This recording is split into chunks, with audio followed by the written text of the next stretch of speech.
नमस्कार.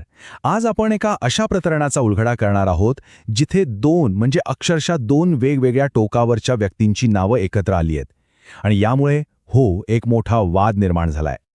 तर बघा, या कथेच्या केंद्रस्थानी आहे एक अशी जोडी ज्याची कुणी कल्पनाही केली नसेल. एकीकडे आहेत भारताचे पंतप्रधान नरेंद्र मोदी आणि दुसरीकडे एक कुप्रसिद्ध दोषी ठरलेला लैंगिक गुन्हेगार जेफ्री एप्स्टीन. आता प्रश्न हा आहे की नुकत्याच उघड झालेल्या काही कागदपत्रांमध्ये या दोघांची नावं एकत्र आलीच कशी? चला हेच आपण आज समजून घेऊया.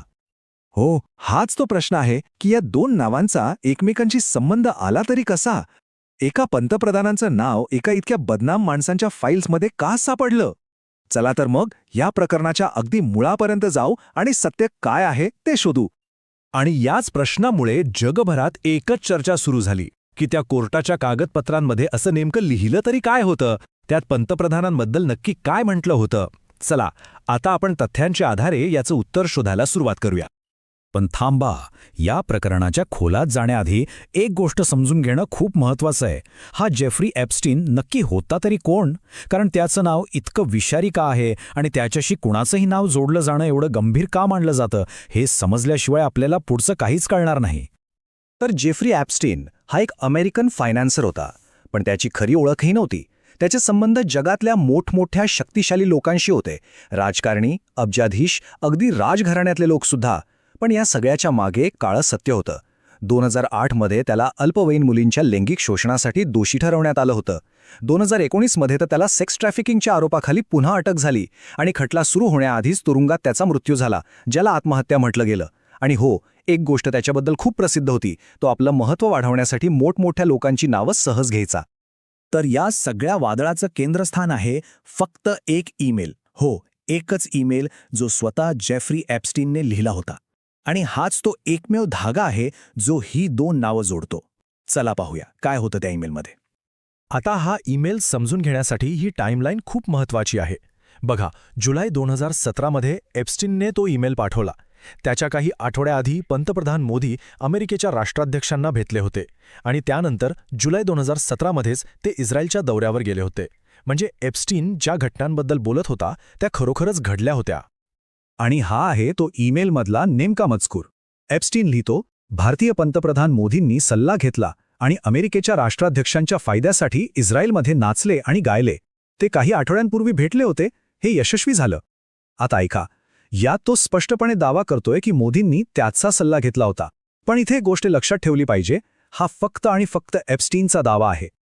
बरं, दावा तर आपण ऐकला, पण आता वेळ आहे या दाव्याची चिरफाड करण्याची. म्हणजे दावे आणि पुरावे यांना वेगळं करून पाहण्याची. एप्स्टीनच्या बोलण्यात खरंच काही तथ्य होतं का? चला तपासूया. ही तुलना बघा, सगळं काही स्पष्ट होईल. एप्स्टीनने दावा काय केला की मोदींनी त्याचा सल्ला घेतला, पण फाईल्स काय सांगतात की हा दावा फक्त एप्स्टीनच्या स्वतःच्याच एका ईमेलमध्ये आहे. त्याने थेट संबंध असल्याचं भासवलं, पण कागदपत्रांमध्ये थेट संपर्क किंवा भेटीचा साधा उल्लेखही नाही. म्हणजे एका बाजूला फक्त दावा आहे आणि दुसऱ्या बाजूला पुराव्यांचा पूर्ण अभाव. आणि हे प्रकरण अधिक स्पष्ट होतं जेव्हा आपण बघतो की त्या हजारो पानांच्या फाईल्समध्ये काय नाहीये. बघा, त्याच्या प्रायव्हेट जेटच्या फ्लाईट लॉगमध्ये मोदींचं नाव नाही, त्याच्या कॉन्टॅक्ट लिस्टमध्ये त्यांचं नाव नाही. इतकंच काय, कोणत्याही पीडितेने दिलेल्या साक्षीत त्यांचा उल्लेख नाही. आणि थेट संभाषणाचा तर दुसरा कुठला पुरावा सापडलेलाच नाही. मग साहजिकच प्रश्न पडतो की जर थेट संबंध नव्हता तर मग हे नाव आलंच कुठून? तर याचं उत्तर त्या फाईल्समध्येच आहे. त्या एका अप्रत्यक्ष संबंधाकडे बोट दाखवतात. म्हणजे हा संबंध थेट नव्हता तर एका तिसऱ्या व्यक्तीमार्फत होता. ही संवादाची साखळी बघितली की सगळा प्रकार लक्षात येईल. बघा, झालं असं, एकीकडे होता जेफ्री एप्स्टीन. त्याला सल्ल्यासाठी एक विनंती आली होती. ही विनंती कोणी केली?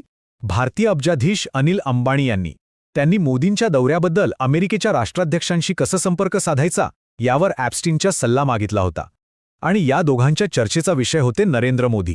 पण यात कुठेही त्यांच्या थेट सहभागाचा उल्लेख किंवा पुरावा नाही. आता साहजिकच जेव्हा एवढं मोठं नाव समोर आलं तेव्हा भारतात राजकीय वातावरण तापणारच होतं. तर मग पाहूया यावर भारत सरकार आणि विरोधी पक्षांची नेमकी काय प्रतिक्रिया होती. भारत सरकारच्या परराष्ट्र मंत्रालयाने यावर अत्यंत कठोर भूमिका घेतली. त्यांनी हा दावा सरळ सरळ फेटाळून लावला आणि म्हटलं, हे एका दोषी गुन्हेगाराचे कचरा विचार आहेत आणि याला पूर्ण तिरस्कारानेच नाकारलं पाहिजे. पण दुसरीकडे विरोधी पक्षांनी हा मुद्दा उचलून धरला. त्यांनी सरकारला धारेवर धरत थेट प्रश्न केला की काय पंतप्रधान एका आंतरराष्ट्रीय स्तरावरच्या कुप्रसिद्ध लैंगिक गुन्हेगाराकडून सल्ला घेत होते. तर मग ह्या सगळ्या प्रकरणाचा सार काय?